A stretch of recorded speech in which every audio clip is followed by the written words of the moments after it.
Oh, dear me. What an awful lot of stairs. Right, is this the... no, that one.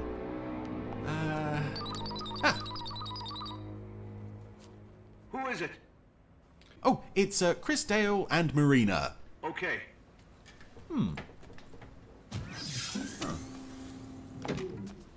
Thank you for coming. Not at all, Mr... Armin Loyster. Ah, yes, Mr. Loyster. Hello. And you must be... Oh, this is my associate, Marina. Ah, of course. Handshaking. I've heard of your human customs. Well, actually, Mr. Loyster, Marina's not... You all right, old girl? Oh, yes, I'm sorry, Marina. I forgot to mention the slime issue before we came up here. Just wipe it on. There, that'll do. Please make yourselves at home. Oh, thank you very much. So, what's on your mind, Mr. Loyster? I couldn't sleep at all. And I bet I know why. It's because you want to press the button on the randomizer here. Ah, there he is. Well, I seem to recall 35 saying the randomizer was female, but I'm sure it's flexible on such things. Now, to operate it, you just... Don't bother. He's mine.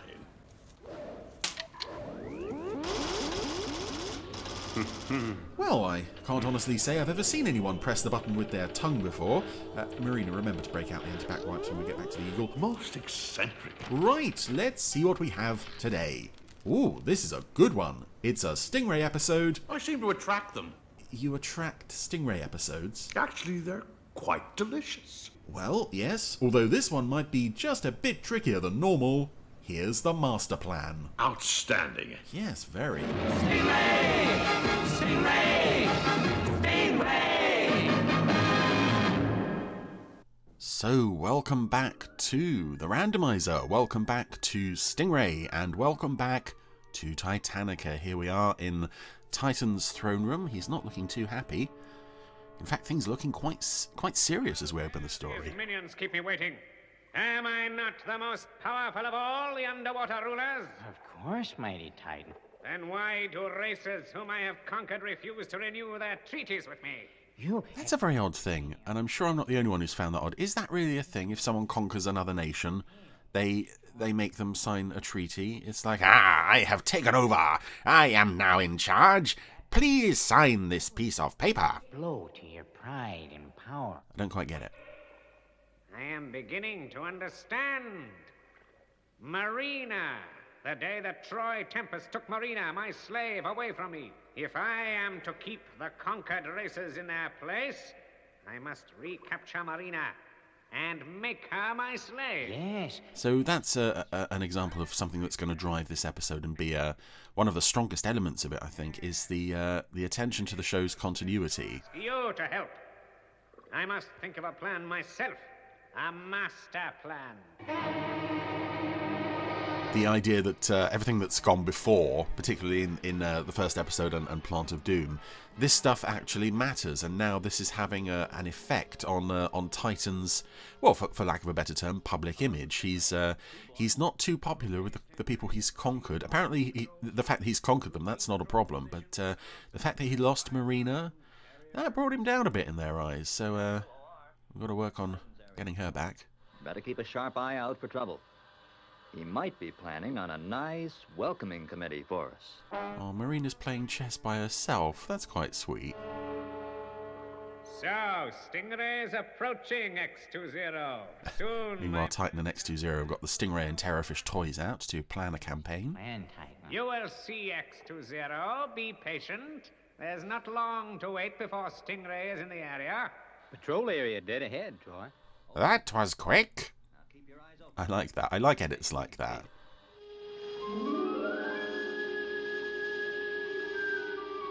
Now watch closely, X20. Ooh, Terrorfish time, as you might expect. Troy, there's something on our tail. It's moving in fast. Green 180, pull around phones. But Marina's chess game, what happened to that? You can't bank as steeply as that and expect her to still be able to play. Oh, Stingray's been hit. We're hit. Yeah. Prepare to return fire. Surely by now you would know not to go anywhere near Titan's water space, for lack of a better term. You know that you're going to be attacked, but you also know that Terrorfish take one hit and they're down. Oh, it is the same story, Titan. You have failed again. Shut up and watch my plan in operation. Now Tempest will have to leave Stingray to make repairs. We have caused him to waste some time, X20. My plan is brilliant. All jokes aside, this is one of my favourite episodes of the series, and I think it's a lot of people's favourite, or at least like top 5, because it is so. Not only does it go back to the origins of the series, Serious phones. and bring back Titan in a big way, but it also is something far more serious than this show usually presents. Okay, we've now got one Be reduced to half power. lone Aquaphibian sneaking up on Troy. Could potentially just shoot him in the back there and then, but instead I can't see a thing. squirts him. Squirts him with a purple liquid and then swims away. He's going. But why? He could have killed me for sure. And what was that purple liquid he sprayed? I do not understand. You let Tempest escape. Getting rid of him is only half our problem. We must recapture Marina, too. This way I will succeed. Never fear. I also like that for a change, Titan he's not the sort of comedy bumbling figure that he might often be, particularly when he's with X20. Here he feels much more like the grand imposing presence that he was in the first episode, coupled with this this very intricate plan that he's hatched. It's not where someone says, I'm going to hatch a master plan, and then they go off in all sorts of bizarre directions. This is more a plan within a plan within a plan, and it's very well thought out. Troy! This is an Alan Fennell script. Anyway, Troy has collapsed at the controls of Stingray, rushed him back to Marineville sickbay, where he's under the expert care of... Exhaustion, maybe. I'm afraid it's not that easy, Commander. Captain Tempest is dying. Oh, no. Dr. Doc, who has delivered some very bad Oh, I news. can, Atlanta. He appears to have been poisoned. But by what, I cannot say. That purple liquid. Everyone's now wearing their frowning faces or their sad faces. It's very serious stuff. Why, with some kind of purple liquid. That is the answer. It must be an underwater poison. One we know nothing about. Look, Father, Marina is agreeing. The doctor must be right. Then fine. Oh, well, if Marina's nodding, that's all the proof I need. I'm sorry, Commander. There's nothing I can do. But how can you just give in like that, Doctor? That's Troy Tempest lying there. Do something. Atlanta's right. Doctor, Marineville can't afford to lose Troy Tempest. This is a wonderfully acted scene as well, not only by the voice cast, but by the puppets as well. The expressions on their faces really lend this some weight. We'll get back to the control tower and leave you to it. And this is, of course, the first appearance of Dr. Doc. I would love to know the I'll do all I can. genesis of this character. I feel this must be a parody 4 of hours. television doctors of the period, from the likes of General Hospital and so on, where every sentence I have to utter is very grave news. I'll get Titan for this. If it's the last thing I do, I'll get him. Come on, how often do we see phones like that? Phones ready to avenge a fallen friend. This is for Stingray, this is very, very powerful stuff, very strong stuff. And particularly the sight of Atlanta sobbing over Troy there. It's, again, because it's puppets, it's almost, it's so close to being ridiculous, and yet it's not. You'll never believe this, but it's Titan. Because we believe this world, we believe these characters. And here we have They've got onto our frequency somehow. a scene with Ray Barrett playing 3 characters. Okay, this is sure. Now listen carefully. I will say this once only. Listen very carefully. I will say this only once. I alone have the antidote to the poison which is killing Tempest. I will give you the cure in exchange for one thing. Marina. Oh, there it Out is. of your waterlogged mind, Titan. No deal. Do not be hasty, Terranian. Marina, for the life of Troy Tempest. You have 3 hours to decide. I will say no more. Marina. What are we going to do, Father? We can't send Marina back to Titan. And I think that's the only episode where Titan just just outright calls Marineville. Disobeying him. Oh dear, poor old Marina. She's got a choice to make. Gladly die to save Troy, but we can't make bargains with Titan. Oh. Meanwhile, in the sick bay. This is command ashore, Doc. It's up to you now. You're our only hope. Uh-oh. Afraid the task is beyond me. The end. The Earth, Doctor. Barring a miracle, Captain Tempest will be dead within 4 hours. Oh dear. Very serious stuff. Let me have Stingray, sir. I'll get into Titanica and make Titan give me the kill. I'll smash his kneecaps with a sledgehammer. I'm Rambo Phones this week, apparently. Time. Unless the Doc comes up with something, Titan has won. The one thing that's beaten us is time. Time! It's just a matter of time, X20. Another lovely transition between two characters talking about the same thing. Or send Marina back to you. I know, X20. They will not need to. She has a mind of her own, and she will try to save Tempest. Again, another example of the clever writing in this. I'm not a fan of this shot of Marina standing in front of the rear projected beaches, by the way, but it's like, yeah, he can lay out his demands to Shaw, and Shaw will say, no, we're not sending Marina back, but yeah, ultimately Marina is going to do her own thing anyway, because she's not part of the Wasps. Well, officially. And there she's on her way, swimming back. Presumably, I don't know, how far is Titanica from Marineville? I hope she packed a lunch or something. She's got a long way to swim all by herself. Anywhere. I've just heard, Phones. She was seen at the coast. The coast? Well, that means... Yes, there can be no doubt. Marina's surrendered to Titan in hope of saving Troy. My goodness, the stakes in this are high, aren't they? Yes? I'm afraid not, Atlanta. Hardly any pulse at all now. And this is so unusual for Stingray. With the earlier Anderson shows, particularly Supercar and Fireball, although there was drama, although there was tension, there was always that comedy element running through the show and indeed the characters, where Steve Zodiac's in trouble. He's going to be all right. He's going to pull through, and it's largely the same with Stingray. So to see them pull off a story like this, why should he? And do it so well. It's something so out of the norm for this show, and yet it works beautifully. To be honest, I do wonder if we could have had more like this, if the show generally had been more like this. Attention. With some real drama behind it at times. I suppose you 1-3 approaching. You can't always do 25 seconds. real Titan versus Wasps and have it a properly bloody sort of a combat here, really. But it's just not I don't know.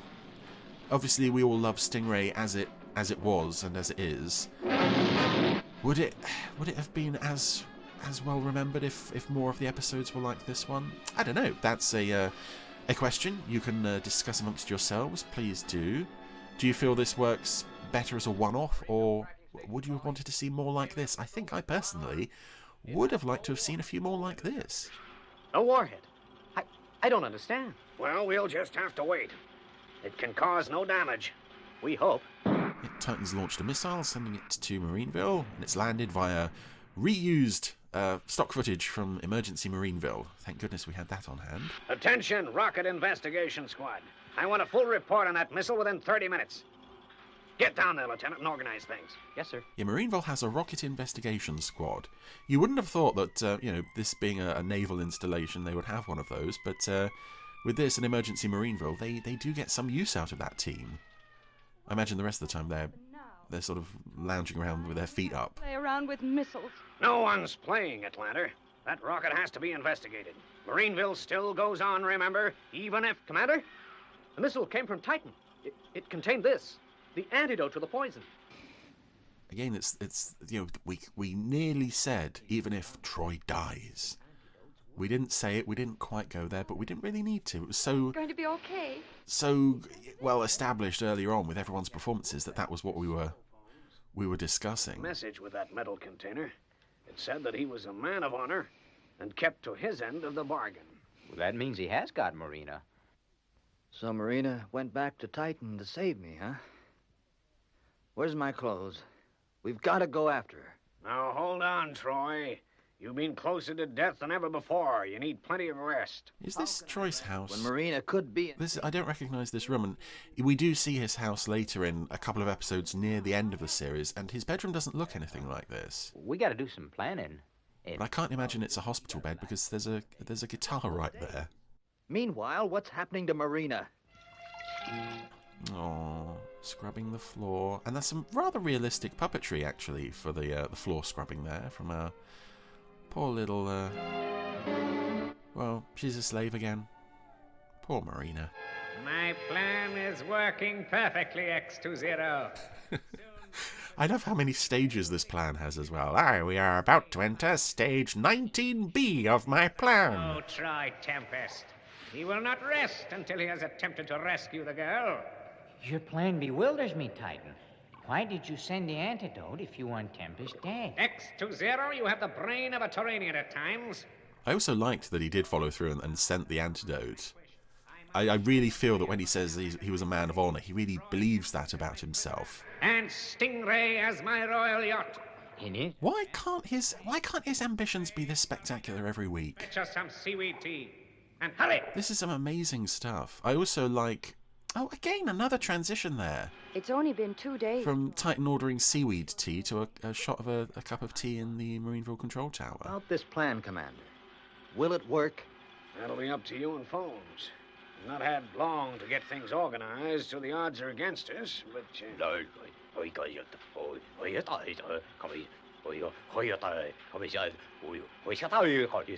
That's great, Phones. Now let's do it together. I love this. It seems like Troy and Phones have gone completely insane. Troy blowing bubbles into a glass of Troy, water. have you both gone crazy? We're supposed to be planning an attack on Titanica. But, sir, this is part of the plan. We hope it'll get us into Titan's palace. Yeah. Troy and I've been practicing for the last couple of days. Great. Okay. Suddenly I approve of the glass of water. It's a vital component of our attack on Titanica. And here we go, we have a fish, a mechanical fish. Tower from mechanical fish. In Stingray's pen. Okay, Troy. And remember we made this fish in a hurry. You got no missiles and precious little speed. And some people have asked why they're not reusing the mechanical fish that they captured in the first episode. And for a while I wondered that too, but I kind of just supposed that that's too valuable a piece of, it's a piece of alien technology. We need to hold on to that, keep studying it no matter what. There's the mechanical fish. Mechanical fish that they've built, leaving the ocean door. Full speed. Which looks like a shot that was made very hastily. There were no bubbles there. There wasn't even the. I don't think there were even any fish. Approaching Titanica, Troy. Okay, Phones. Now let's get... Again, no indication of how long it takes to travel from Marineville to Titanica. I assume they can't be right on each other's doorsteps. And then we're calling through to Titanica traffic control, manned by 2 Aquaphibians. I love the Aquaphibians. I love the look of them, particularly the faces. Titanica. Yeah. And also the how stupid they are. And their funny little legs. Very soon. Then the battle will commence. More food, slave. And hurry! This is part 28B of my master plan. Have a huge lunch. I also like as well, I don't like, but seeing Marina back in Titan's palace as a slave, it makes me realise how much I appreciate the character because of how everything she is conveyed through the puppet, as I think I've mentioned before. Again, hear the expression on her sad blinking face. We're here. Get them! And now she's reacted to the sudden arrival of Troy and Phones. And here we go. This is a lovely little gunfight scene on a relatively small set between Troy and Phones and 2 Aquaphibians. Titan and X20 taking cover. Our lunch is ruined, Titan. Oh, and again some good puppetry on that one Aquaphibian who gets hit, clutches his chest, spins round and then falls over backwards. The other one doesn't die as believably, but he still hams it up a bit as he falls. You're coming too. You'll have to kill her before you can get me. If that's how you want it, Titan, I haven't got time. What, are you sure, Troy? That sounds like another part of Titan. This was part of my plan 38C, where I convinced Troy Tempest to shoot Marina, and he falls for it. I can't see them. Run, Marina, run! No, he didn't fall for it. He fired a smoke grenade, and See that now, fool? and Titan just let Marina go. He was holding her as a human shield, and he just let her go. And now our three heroes are escaping from Titanica. Again, this is just so... I want to see more of what's going on in Titanica, but the fact that we're seeing this at all, after so many episodes of just, Titan concocting plans, to, I don't know, hijack seawater experiments and so forth. This is Titan. You have no chance. This really feels like almost a series finale for Stingray, or a movie or something. The stakes are so much higher. It's so much more dramatic. This time you cannot escape. I love it. So they've made a mechanical fish somehow. Presumably, oh yeah, this would have to be the dummy they made. Again, with no weapons. But there's another mechanical fish on their tail already. Troy, we're being followed by another mechanical fish. Prepare the glass of water, phones. Yeah, they've still got it on the control panel of the mechanical fish, quite sweetly. Oh, here we go. 1,500 yards, and they're still gaining on us, Troy. Oh, there's nothing more I can do. We're at full power now. When they close to 1,000 yards, we've had it. Yeah, we haven't got a slingshot, let alone a missile. We're so dead. Yep, definitely dead. 1,200 yards, and still gaining rapidly. No one could possibly save us. And although they're telegraphing that someone or something is going to come in to rescue them, it is still very satisfying when you see... Well, you see something you don't really expect to see. You expect Troy and Phones to be able to save themselves, but here we go. There's Stingray and at the controls. It's not Oink, despite the goofy music. Hang on, he's nearly there. There he is. Nice shooting, Commander. But by golly, you sure left it late. Commander Shaw at the controls of Stingray. That's a very satisfying Well, sight. sir, I must confess I was beginning to wonder. Great craft, Stingray. Yep. Guess she's got the drop on Titan every time. It's sure good to be back at the controls. I guess. And that's an interesting line as well. Has Shaw piloted Stingray before? He almost pulled it off this time. He very nearly did, but Marina is very grateful to have been rescued, and now Stingray and our fake mechanical fish are on their way home. What happened to the master plan, Mighty Titan? Be quiet, fool. I'm trying to think. He's run out of stages for the plan. Cities hear of this, I will be the laughing stock of the underwater races. No one would dare to laugh at the Mighty Titan just because his master plan failed to work. And here we go. Although it's been a very serious episode, we do have to end on a slightly comedy note of X20 having his head hit with a baseball bat. And there we go. That was the master plan. And oh my goodness, I have always loved that one. I love the drama in this. I love that all of the main characters have something to do.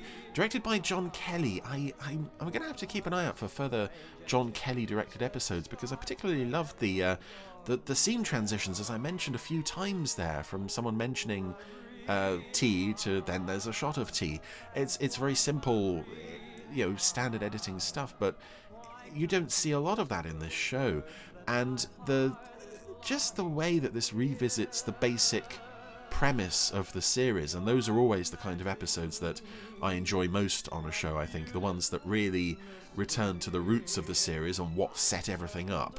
The establishment of the conflict between Marineville and Titanica, it really reaches its peak here, and there's some lovely character stuff, particularly for poor old Marina, giving up her freedom to save good old Troy Tempest, and Troy and Phones risking their lives to save her. It's everything you'd want from a Stingray episode. It's everything you'd want from an Anderson episode. It's some wonderful entertainment. I cannot recommend this one enough.